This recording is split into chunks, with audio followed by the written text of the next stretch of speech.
Yeah, I'm controlling my own. Cool. Sarah, I'll be controlling my own as well. okay. So Rob, and then who else? Byron.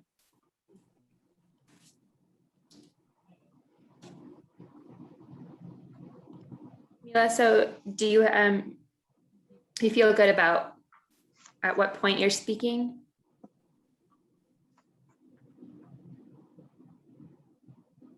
If you could run through the run of show again, that would be helpful for me. Okay, yeah. We have Amerigo or Justin with us here too as It's host. Do you want to go through the run of show? Yeah, at least just you can talk about speaker order and things like that. But we will communicate through the chat. So please make sure your chat feature is open. That's where you'll receive all of your cues for when to mute your mics, video off, things like that. We will go mics hot. That means everybody needs to have their video off and their mics muted 2 minutes out. So right at 11:58, we will then push to the live stream. So you will see in the Zoom room, you'll see a welcome slide. You will see a slide that gives the session title.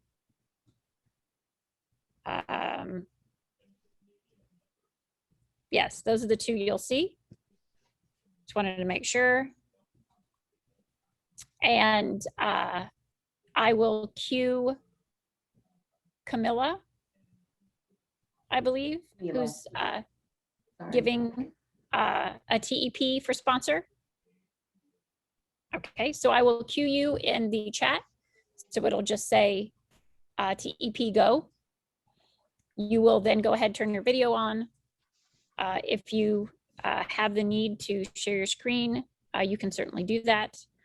And then once she is finished, Colby, it'll be your turn. You'll be able to see as soon as she's done, pick up, and it's all yours.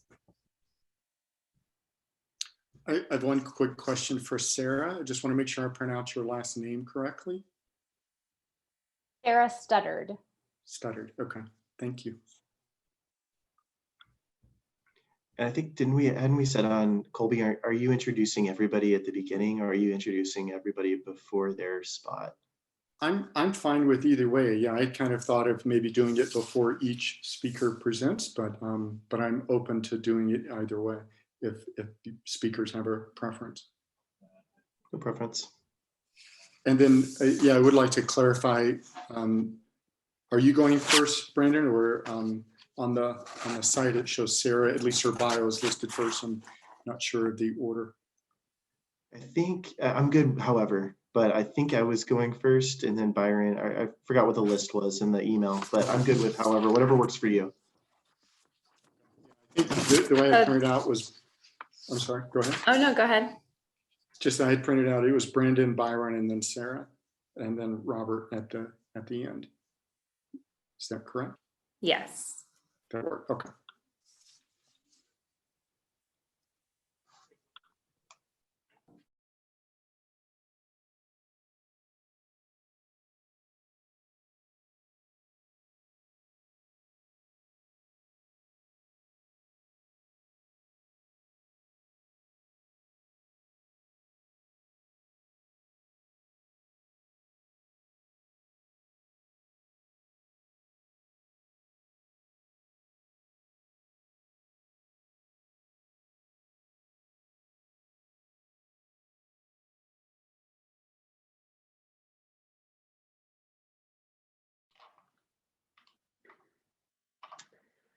Good afternoon, and thank you for joining us today. TEP is proud to sponsor this session of the Transportation Summit. I think it's very apropos that it is the Moving Forward Together session. TEP is committed to not only assisting the city of Tucson and our community in its efforts to deliver the benefits of a cleaner air, we are committed to delivering you clean energy through our changes in our resource mix. And I just wanted to highlight those. We're looking to make some changes to our resource mix by providing 70% solar and wind power to all of our customers by 2035. This will result in 80% lower carbon emissions to all of our customers for cleaner air in our community, as well as 70% reduction in groundwater use in the area. Additionally, TEP has partnered with the city of Tucson and particularly Suntran on its transportation electrification efforts. We have successfully assisted in securing federal grants for 10 electric buses. The first one is currently here and running, and we have 5 more arriving in late April and early May. We see ourselves as a partner in this community, and so we continue to look forward for opportunities for collaboration with the city and others in providing the benefits of transportation electrification. Thank you so much and enjoy the session.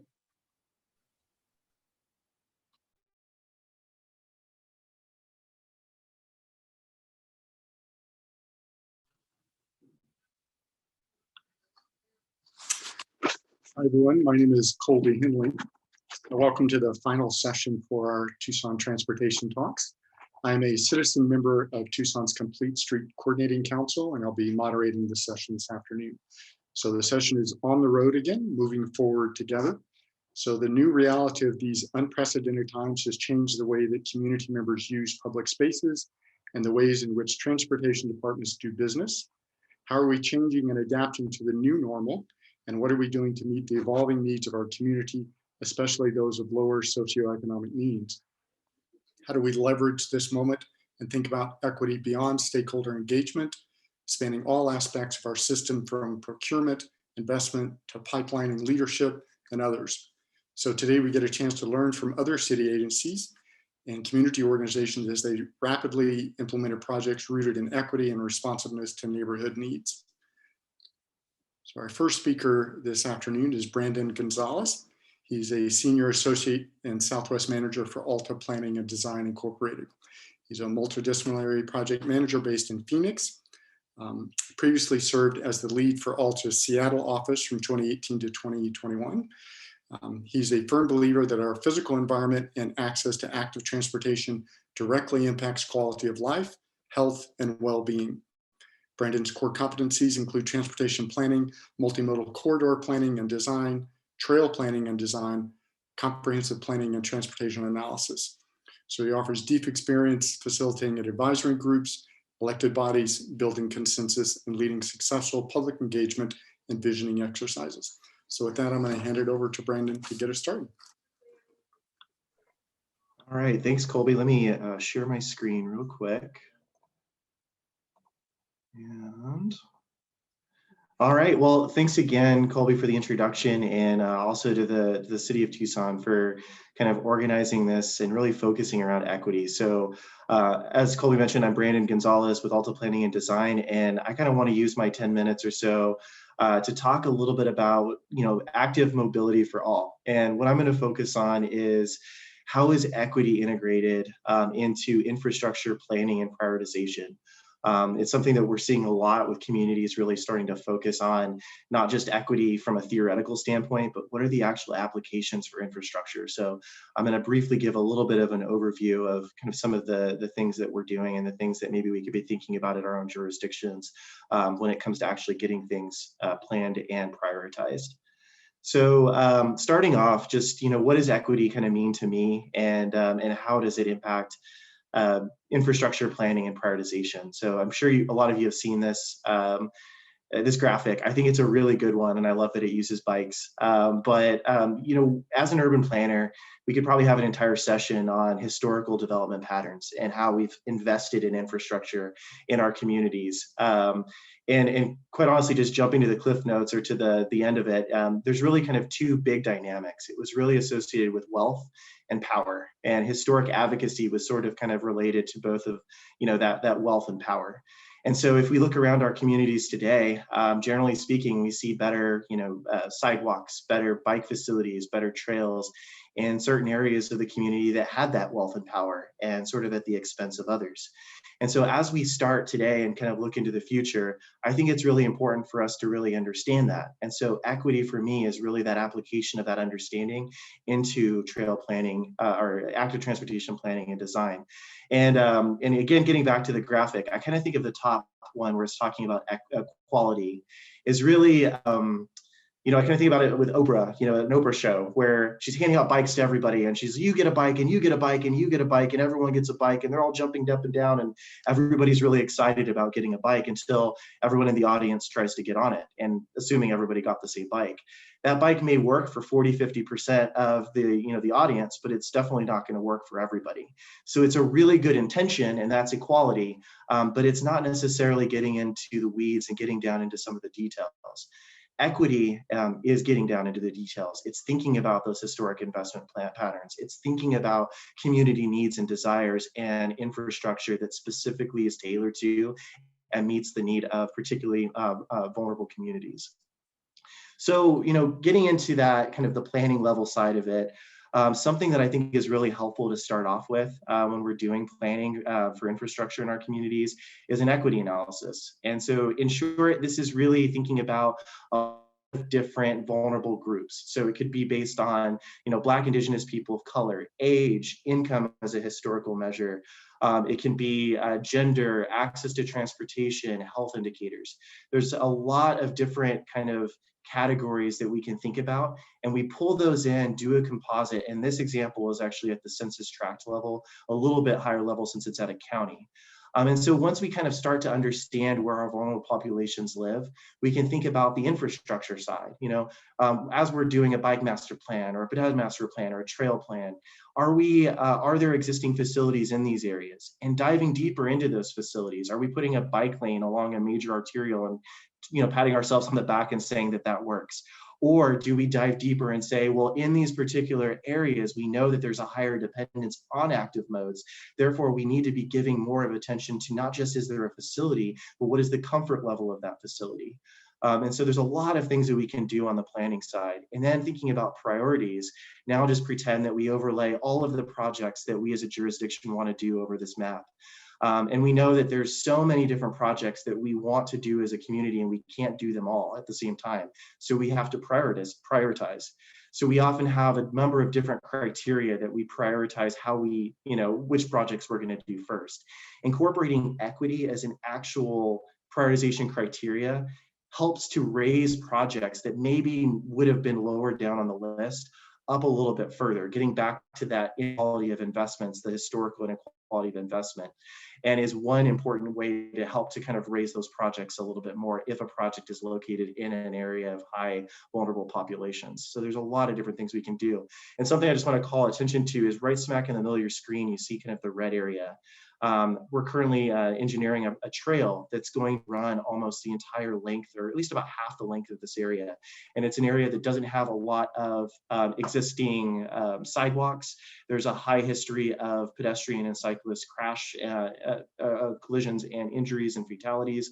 And there's also a lot of schools. So the county has said that even though that project may not have risen to the top of its list in a traditional prioritization, they really are intentionally wanting to create that facility within this area to address some of those needs and to invest back in the community. Just one other kind of example.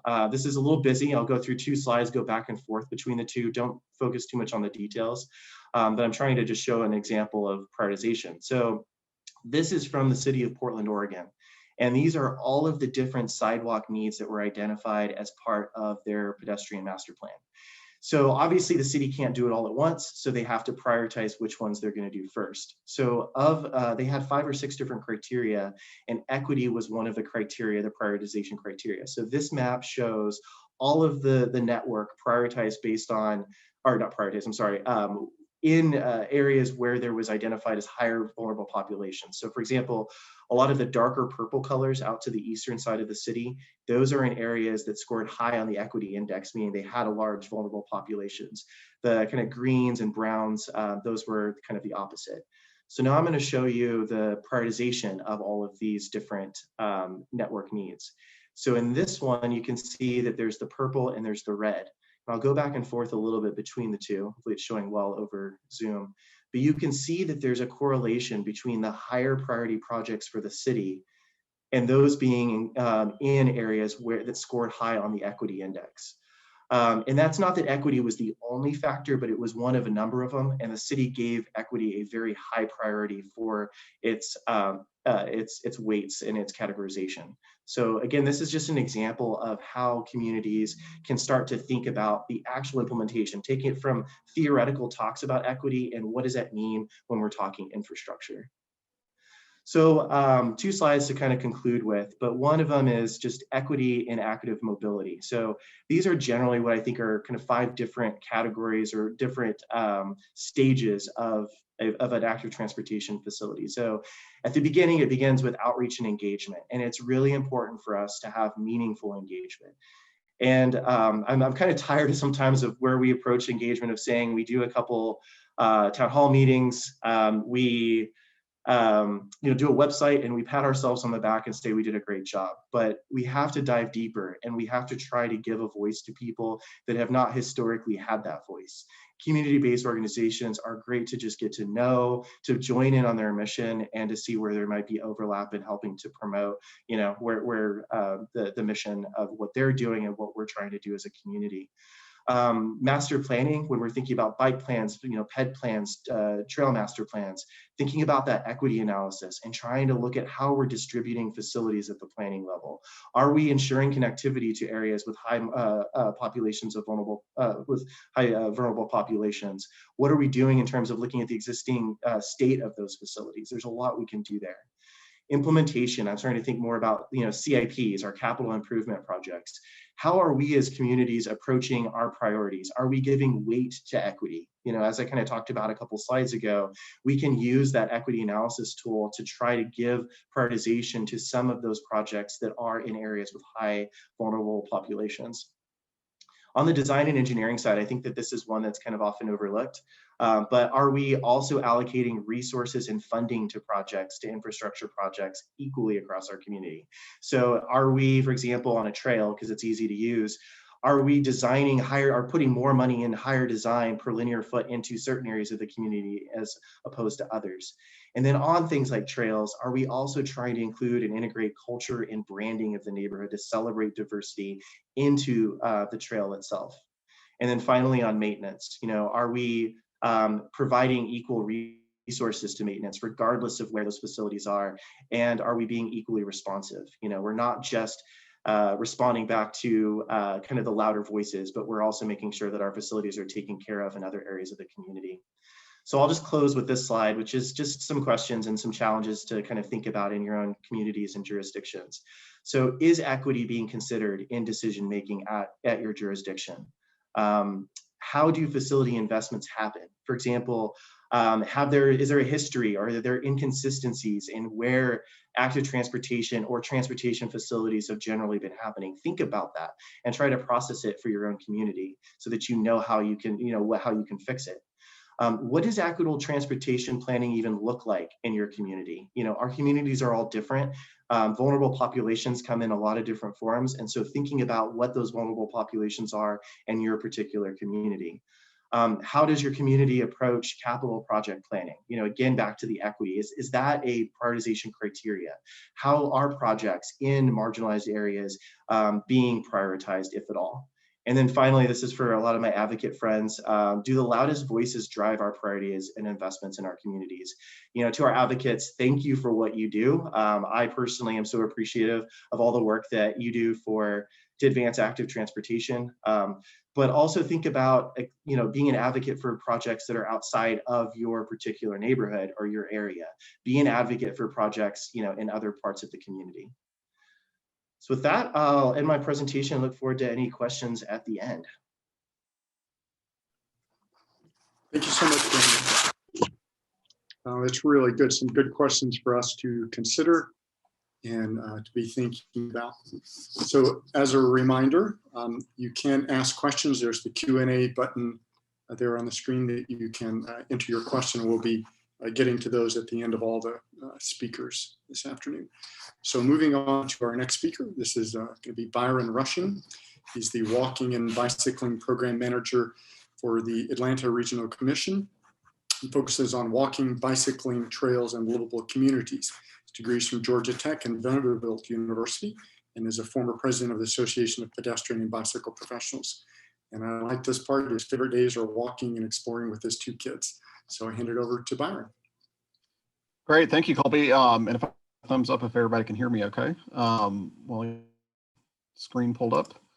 I am excited to be sharing this with y'all. I am sad to be missing Tucson. I love the desert and I'm excited back out visiting, hopefully on my bike and doing some bike camping as soon as everything clears up.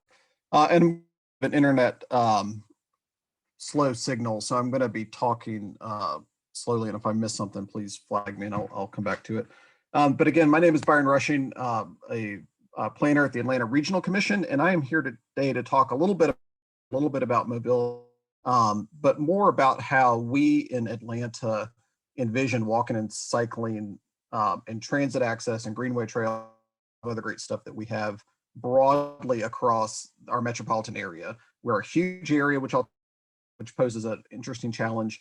And so the way that we think about walking and cycling, and in particular walking and bicycle infrastructure investments at a regional scale equitably is a challenge. I have way too many slides. I'll go ahead and preface that.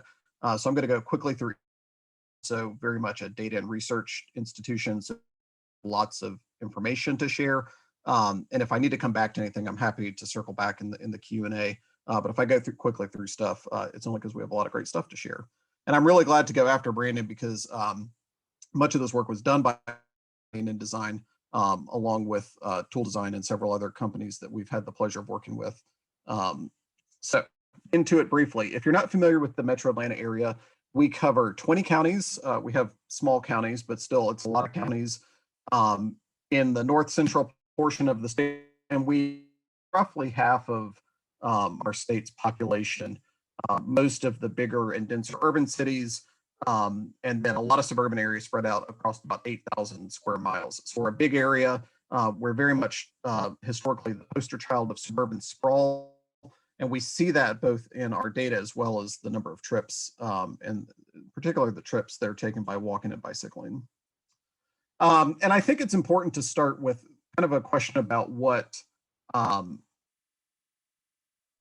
really are. So many of us live in metropolitan areas, and that is beyond a city. It's bigger than a single individual jurisdiction. And us in Metro Atlanta have people that commute routinely in and out of counties. And so we have to think of it that way as well too. I was excited to sit in on the transit conversation earlier today, because really mass transit paired with walking or paired with biking or paired with scooting is really a great opportunity for us in metropolitan Atlanta. And we see that reflected. And we've absorbed a lot of that into the way that we've done our planning, and in particular, this strategic transportation plan, Walk, Bike, Thrive, but really talking about the diversity of communities that we have and the diversity of types of trips, commercial business districts, greenway trails, small residential areas, neighborhood schools, mega suburban high schools. And a lot of those involve a driving portion, which we don't discount. You know, we'd like to see more people walking and biking for their whole trip, but we really look at it broadly. And you can tell, because I haven't gone back and added scooters to this yet, but we really look at it broadly. So I want to step quickly through the 3 priorities that we envision for walking and bicycling and transit access at the regional. First, as everyone always starts with, is always safety. We have a Vision Zero-ish plan later this month and early this year to bolster that and beef it up a little bit. So I'm excited on our regional safety strategy back in a year or two, and we'll have more to share on that. But we're going to tip that downward. Many people have seen an upward trend, and it's going to be hard, but we have that in our plan first and foremost. Second is mobility, opportunities to travel, helping people travel on foot or bike or a combination of different modes, frequently, conveniently, and most importantly, normally. The problem with being such a large region is not very many people walk or bike, so you can feel like a bit of an outsider when you do it, and we want to decrease that, although that's changing dramatically in Atlanta right now. And finally, economic competitiveness. We really see economic at the regional scale as being a combination of livability, equity, health, and quality of life, and the things together that attract employers, retain employees, and make it so that everyone, no matter their job, they can travel around the region effectively and do that efficiently. We have very bad, and that really impedes a lot of our metrics and measures at the regional level. We want to start to decrease that, improve the health and quality of life of all of our residents. So I'm going to flip through the next several slides kind of quickly, but just to give you a glimpse at some of the data that we use when we try to frame this question of planning for walking and bicycling, in particular at the region. Just like to start with this people. We're a region of about 6 million people, and each one of those people have a different need and a different daily combination of factors that influences the way that they travel. So what we can't see in the hard data, we really have to go out and seek and find by talking to people and listening.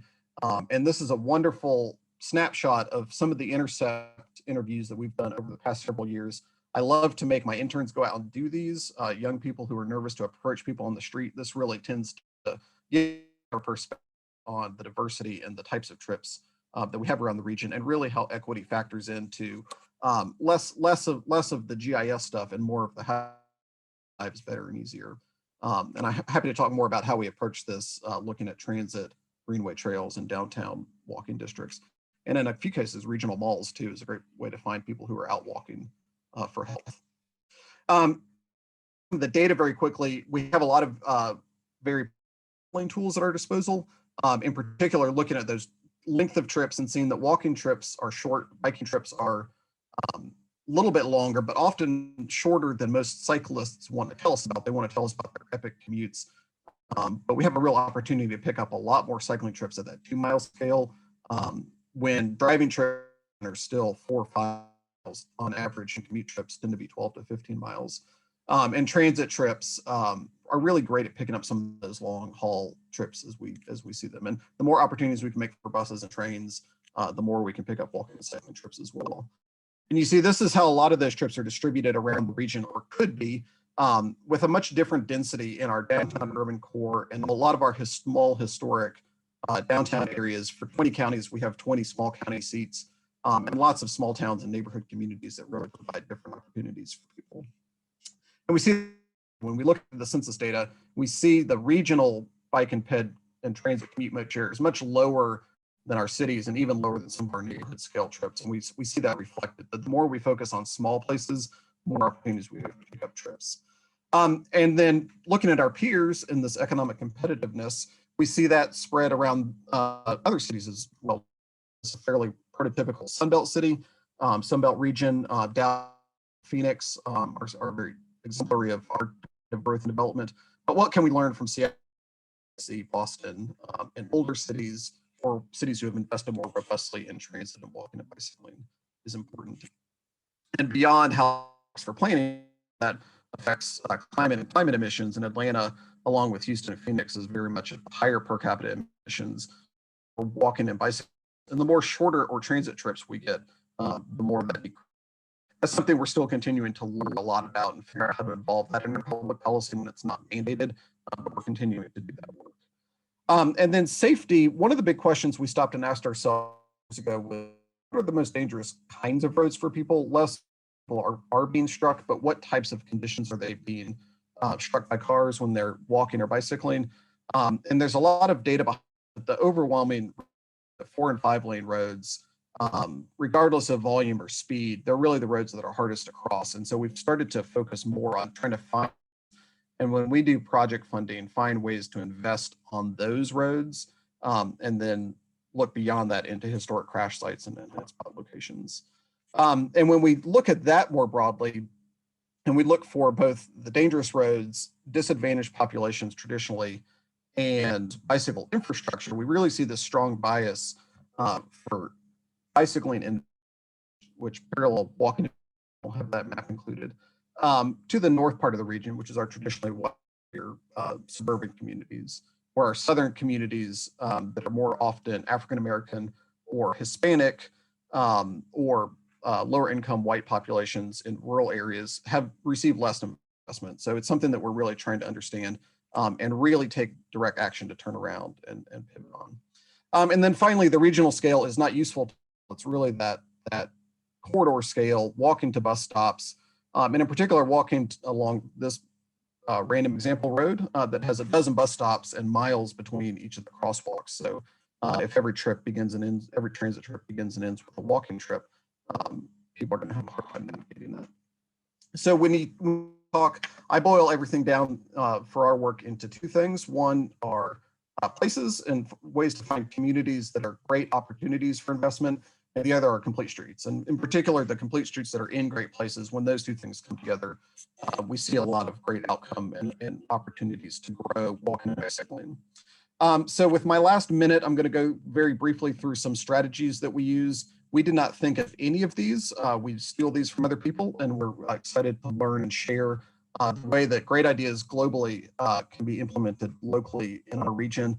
First is 20-minute neighborhoods that so many people are talking about right now. 20-minute neighborhoods doesn't really matter, but what matters is getting destinations close to people. And we have a program called our Livable Centers Initiative that uses federal transportation money to invest in places to do that. Second is safer and design safer streets. We have 12 proven safety countermeasures drawn that we prioritize in our regional funding. So if you come to us with a project, we grade it based on the inclusion of these 12 factors, whether it's a road widening or pedestrian project. We look for these 12 pedestrians in particular. And that results hopefully in more complete streets over time. This is an urban example, but we're always struggling to learn how to do suburban arterial better. And then finally, transit, we really see that buses offer great opportunity. Metro Atlanta has had a traditional level of transit investment outside of our core counties. And so buses and ways to get people on buses and ways for buses to move more effectively become very important for us. Finally, our regional trail network. We have a lot of greenway trails, including the Silver Comet Trail and the Beltline, which cover different types of areas.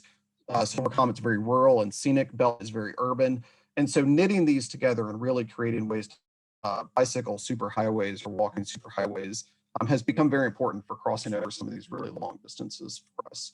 For a lot of data, I tend to give lots of statistic and spreadsheet-based presentations, but also really trying to communicate to our policy that there's great urban places and there's great places in finding ways to manage funding.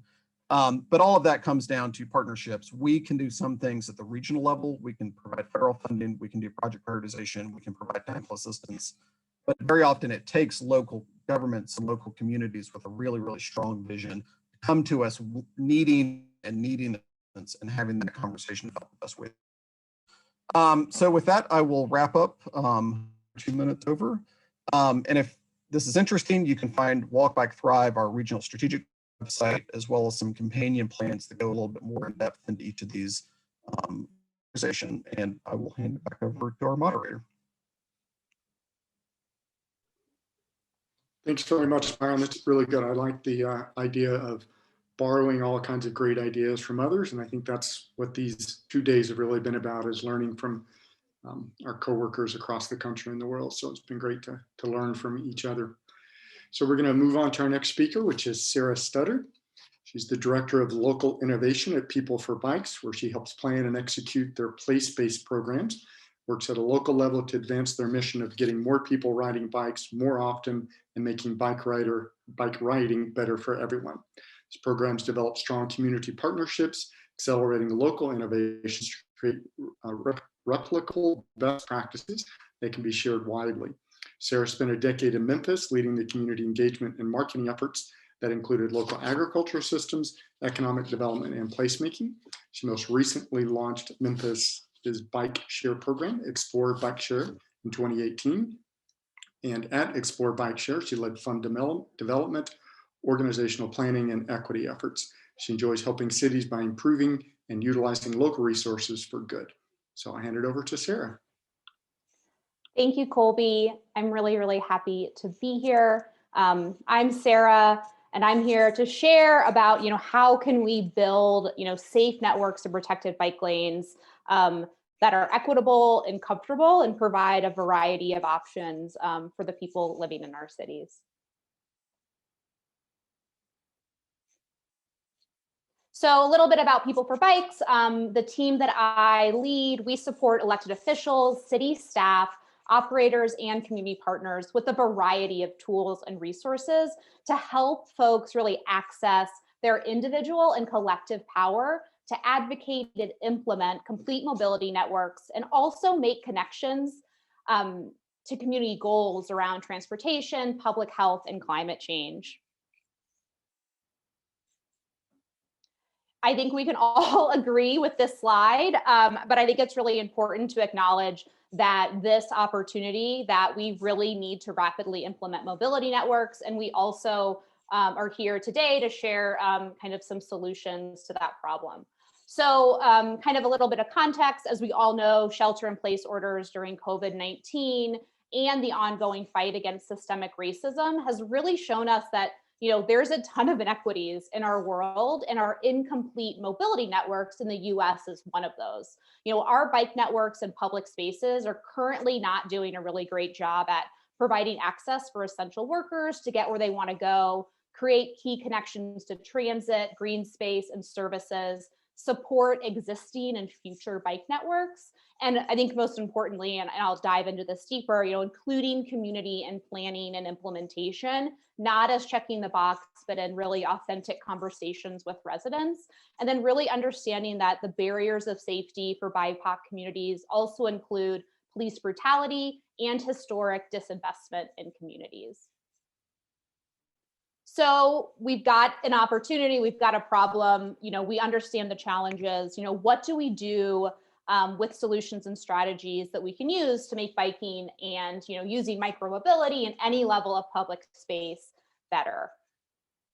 Well, we know that investing and advocating for complete mobility bike networks lays a framework to increase ridership by connecting people to the places they want to go comfortably and safely.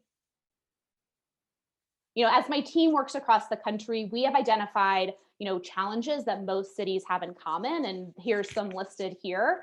Today, I'm going to focus on engaging communities, the importance of building diverse coalitions. And when I say diverse coalitions, that includes race, gender, ability, but also looking outside of bike and transportation advocacy and finding advocates around affordable housing, workforce development, economic development, et cetera. So, a real key piece that we see around communities across the country that are building quickly successful mobility networks is the strong leadership team. And so that's like working with local partners and really ensuring that you all have a clear and consistent message across. New Orleans is one of my favorite examples of coalition building, and Rob will be following me with this presentation from Bike Easy and the New Orleans Complete Streets Coalition to talk more about the amazing work that's happening in New Orleans. But as a preview, New Orleans is a really great example of who is a city that has a diverse coalition that includes super engaged community leaders, city staff, and elected officials. As an example, for another type of diverse leadership team is Bentonville, Arkansas, who really has done their mobility network planning with a heavy support and investment from local businesses and community leaders. And another example, Baltimore, is really weighted heavily with support and accountability from local advocates. And while advocates and everyone on this call are key parts of building complete mobility networks, there's this huge opportunity to really engage at the elected official level to provide cover and buy-in for projects. So projects don't get removed from a project list or watered down where it's no longer a safe, comfortable place for people to spend their time. The team in your community may look different, but we know is places that are leaning too heavily on local advocates are struggling with long-term success. It's not the role of transportation mobility advocates alone to build bike networks. That's really exhausting. And so widening the tent and understanding that the best advocates don't always ride bikes can help drive change. And we at People for Bikes did a survey last year of over 200 US cities to really learn more about how mobility was a part of a COVID-19 response plan. And it became readily apparent that, over 60% of the cities we talked to really did not engage with their community. So the lack of community engagement, a lack of talking to residents in an authentic and equitable way jeopardized the success of measures taken to support biking during the pandemic. And so I think this is another really great example that diverse coalitions and investment in community engagement with residents that will be affected by infrastructure changes becomes even more important as our communities continue to manage COVID-19 response.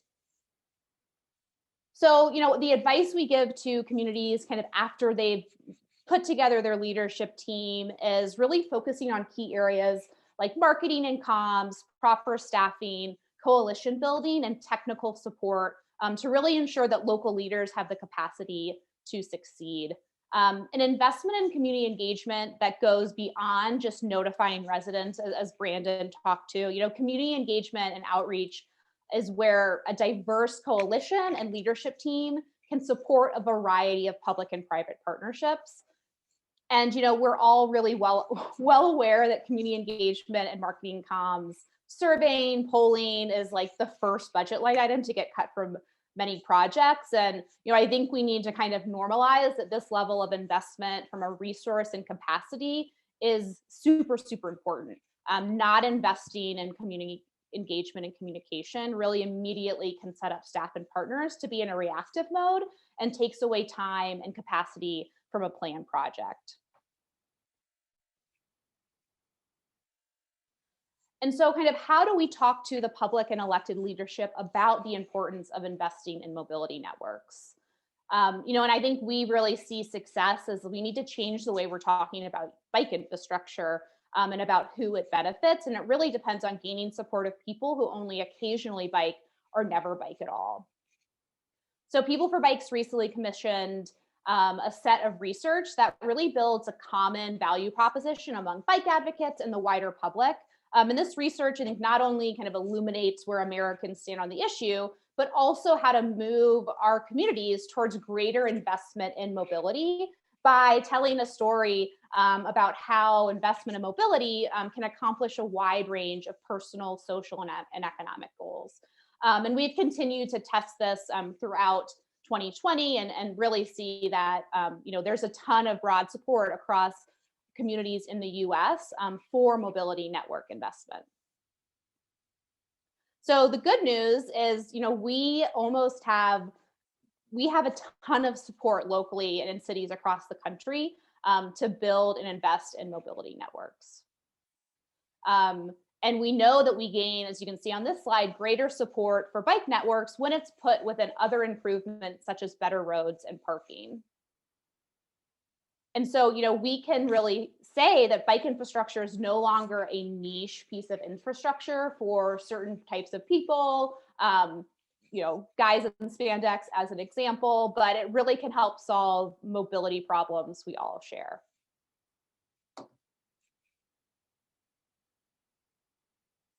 Just gonna run through these data. All of this information is available on our website, and so I'll make sure to share that with you.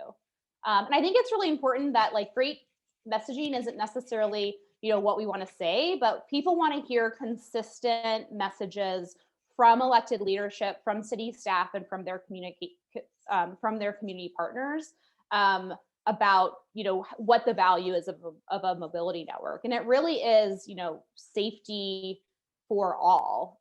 It is creating places that, regardless of the mode that you choose, feel safe and comfortable. And a little bit kind of about our message frame, which is really everyone gets a piece of the road when we can all have a piece of the road. And I think this is a really great messaging framework that we've seen to be successful across a variety of communities, because it's framing bikes really as a key part of a successful city. And it really is more powerful as well when the messenger is not your traditional bike advocate, but your messenger is part of these diverse coalitions that I was just talking about that represents a variety of services and amenities that makes a city really great to live in.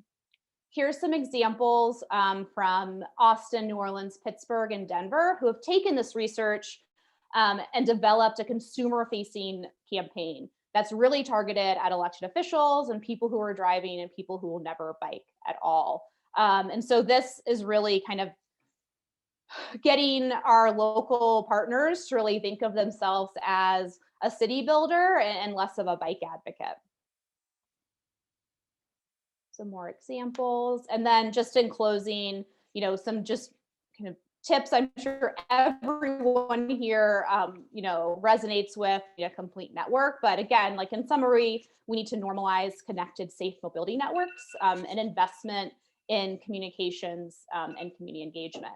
So for more info, please check out our Advocacy Academy, which is a People for Bikes resource for city leaders, decision makers, and advocates. And it provides, you know, tools and information to understand how cities are evaluated through our city ratings program and a variety of other tools and resources we have. Thank you. Thanks very much, Sarah. Very good stuff.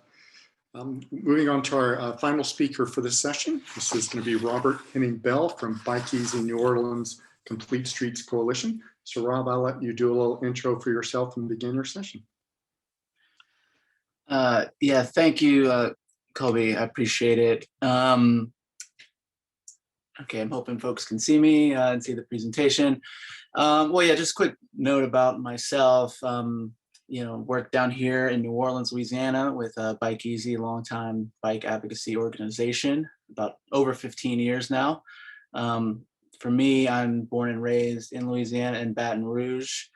Went up north to the Northeast in New York, worked in politics, and actually worked in the startup industry for a number of years. Got some gray hair to show for it, and came back down to Louisiana and just really love being back in such a great city such as New Orleans.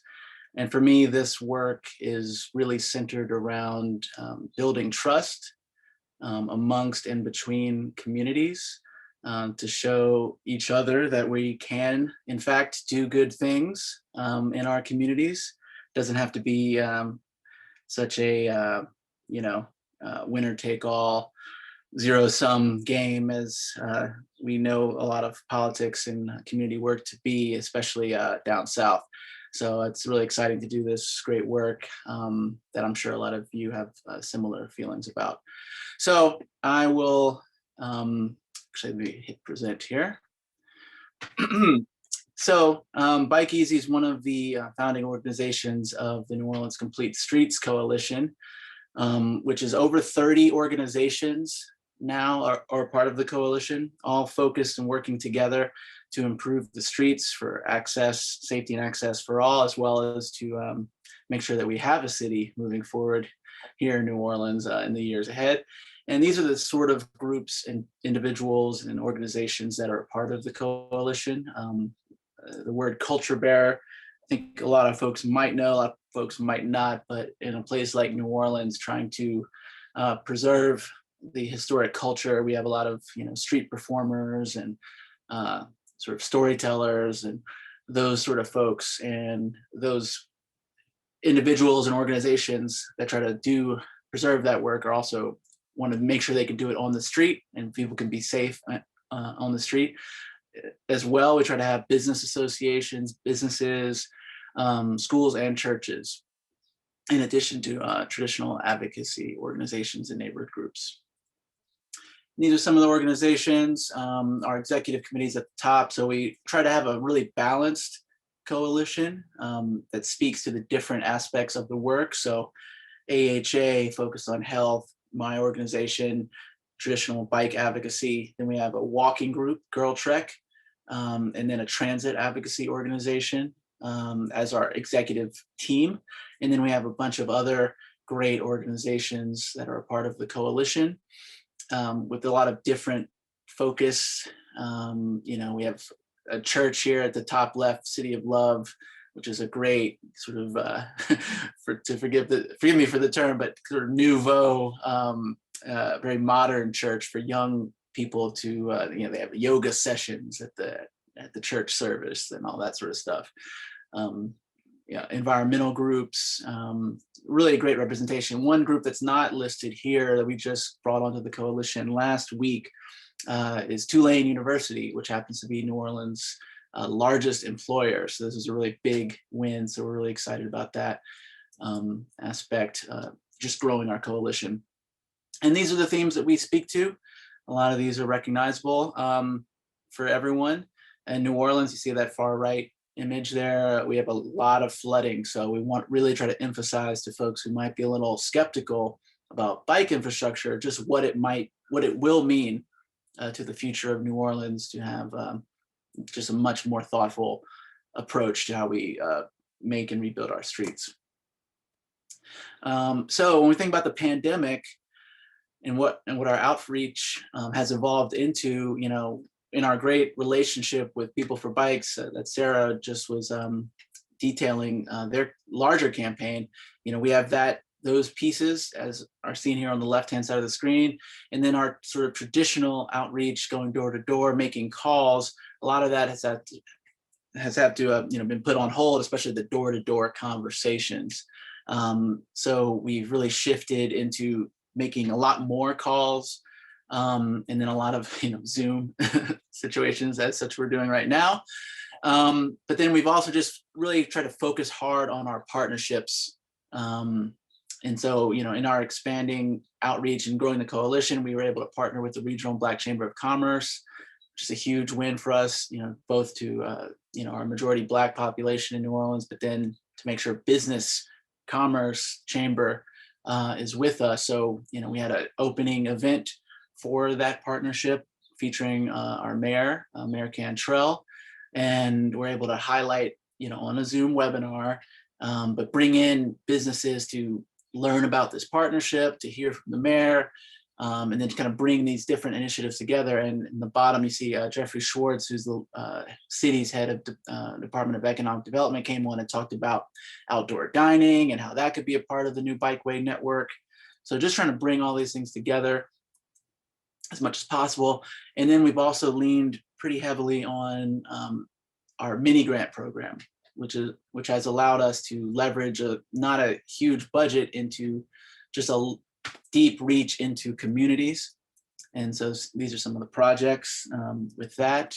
Again, our great partner Girl Trek, in an area where some protected bikeways are going to be, this walking group did a walking tour of where these bike infrastructure improvements were going to be, and, you know, brought, I think, 25 people out, residents, and they were able to talk about that and connect it with walking and their mission with health, but, you know, underlining bike infrastructure improvements.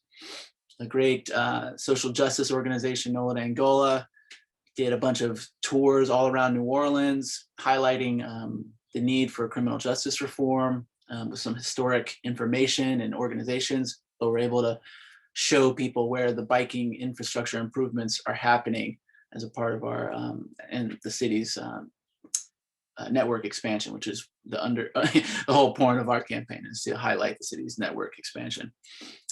And then simple things like neighborhood events with kids and families, you know, trying to be COVID safe. I think most of the bike riders wore masks, maybe not everyone in this picture, but you know, all outdoors, obviously.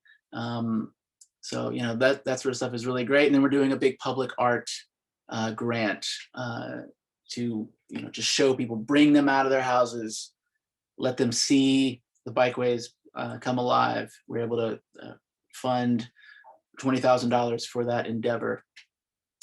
So, you know, got a great local artist doing that, and that's just a really exciting project for folks.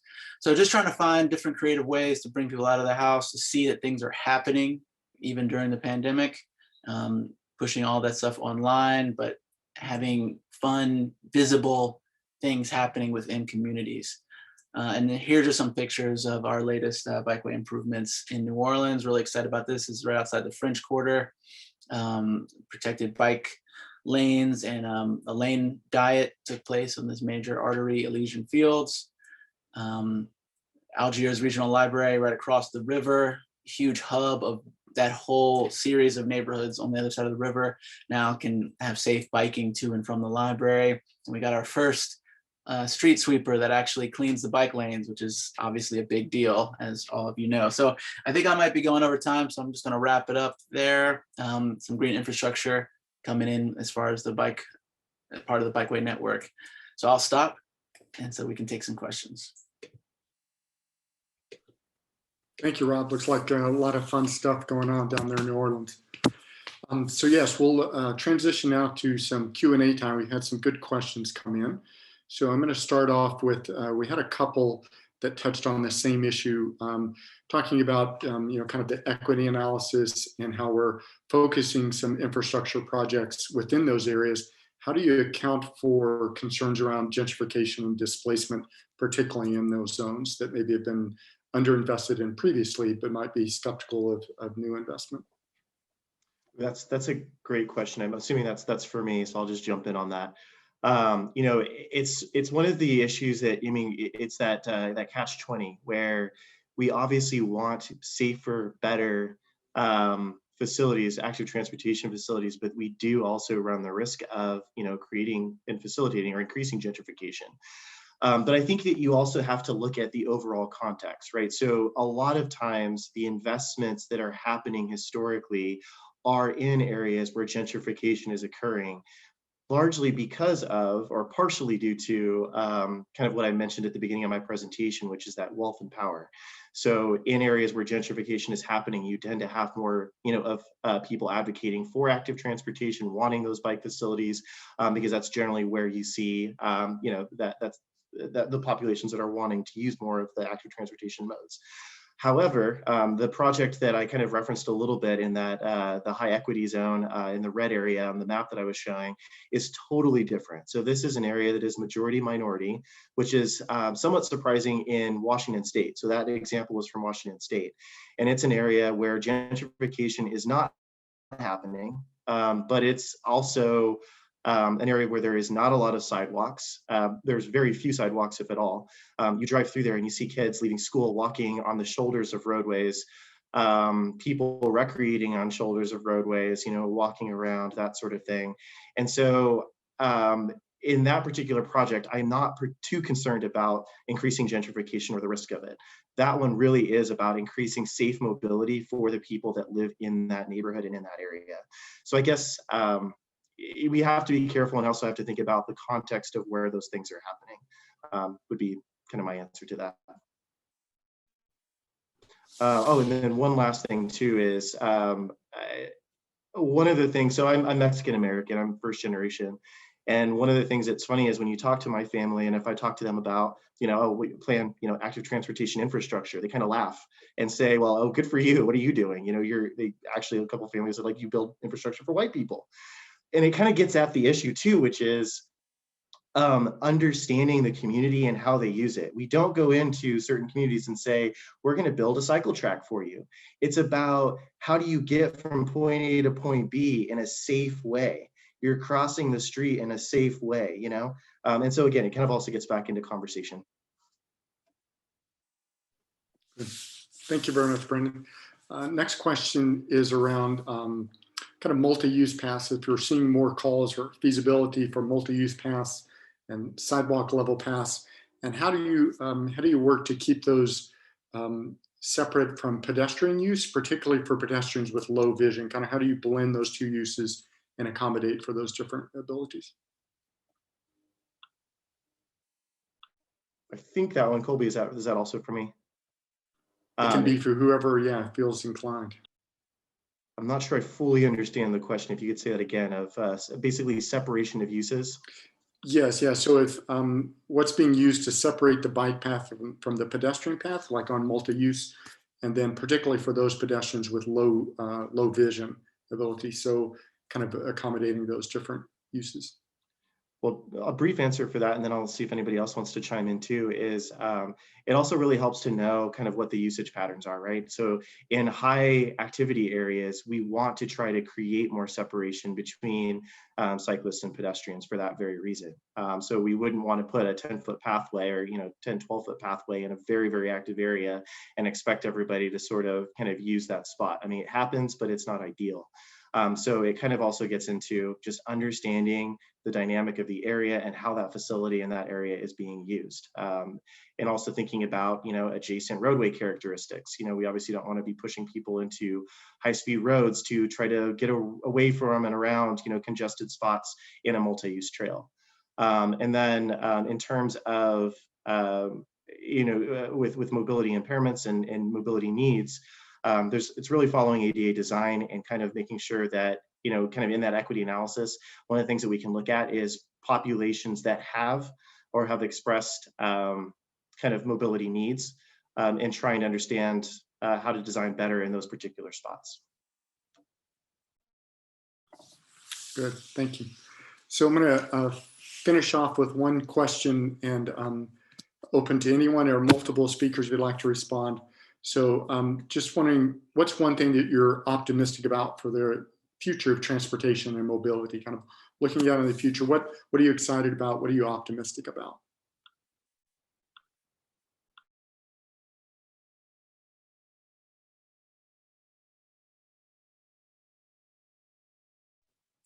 You're muted, Sarah.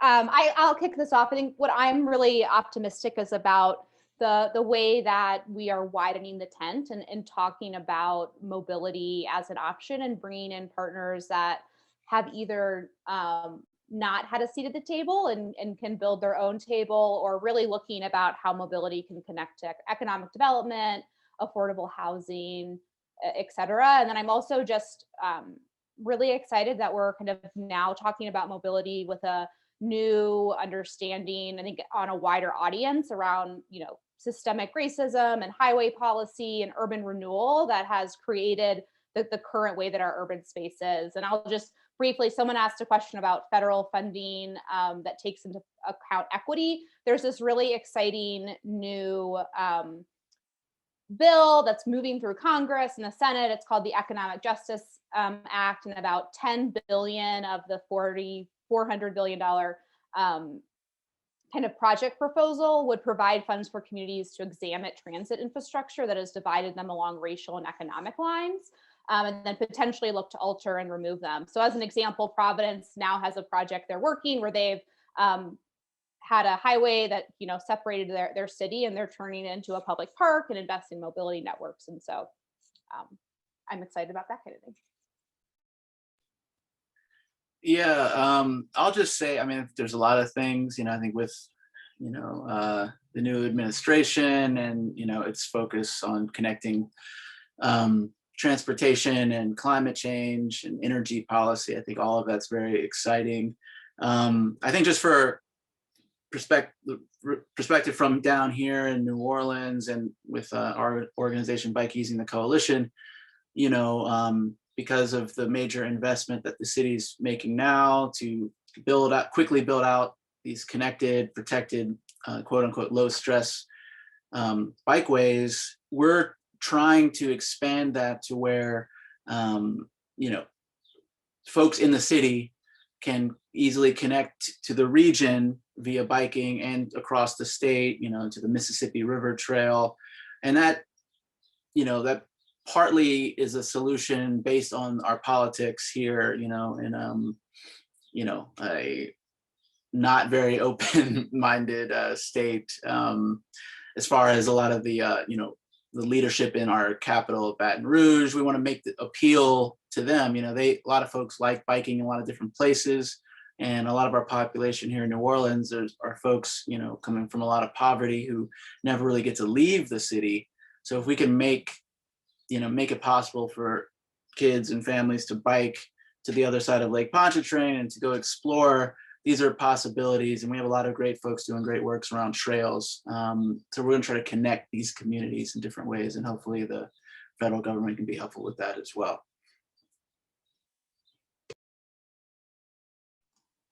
I'll echo both Rob and Sarah's kind of points there that we've really seen a pretty dramatic increase in interest, broadening the 10 and having lots who are coming to us with more questions and often better, more focus, which allows us to help more. And we've also had a lot of elected officials who have really kind of started to move, not even just tiptoe, but move dramatically into seeing walking and bicycling as good options, often because they feel like it makes their communities more to attract, the quote unquote millennials, and looking for that as part of a home buying package, but also it has a measurable effect at the cumulative scale on congestion or environmental impacts or public health or whatever they are interested in. They're seeing that happen. We have a really notable trail that Line Trail, which is going to create a 20-mile circumferential highway around downtown Atlanta. It's about 2 or 3 miles kind of out from the state capitol in every direction. And it's attracted billions of dollars in private investment, or it's focused a lot of the investment that was coming into the city as our city starts to rebuild. We still have a population less than 1970.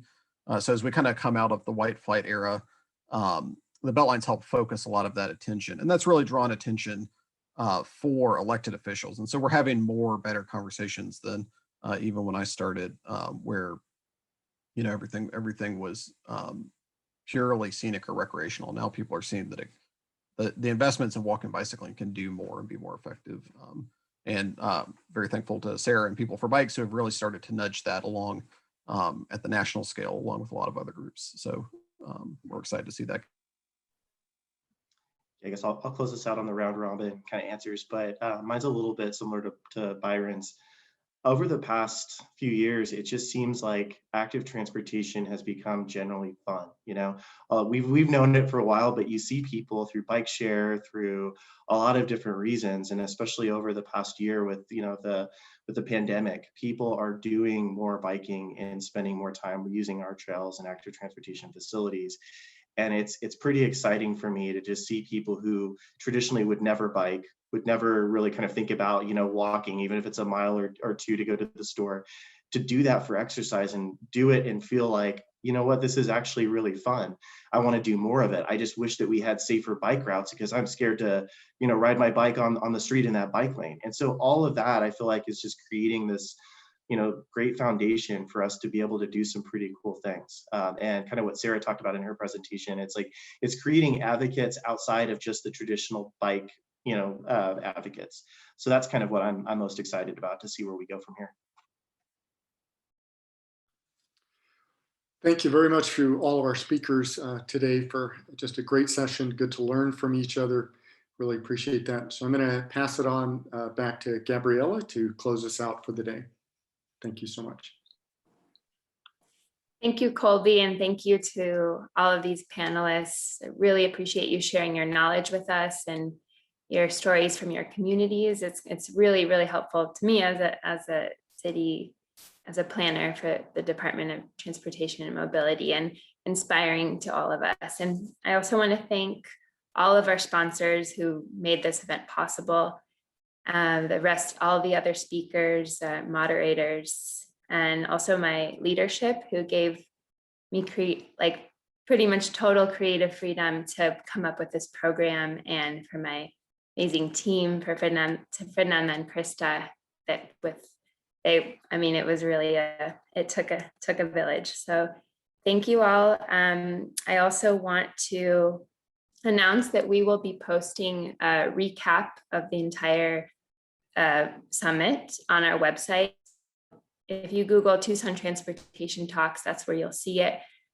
Possibly also go out to email to all the attendees. So that's where we will address more of the Q&As. We had so many throughout this event that we just couldn't get to. Also, the sessions were all recorded, and they will be posted again on our website if you Google Tucson Transportation Talks, and also on the event platform. So if you go to the event site and you click on that session, you'll be able to see the recording, and so make it really accessible for you all, and you can share it with your networks for those that weren't able to attend.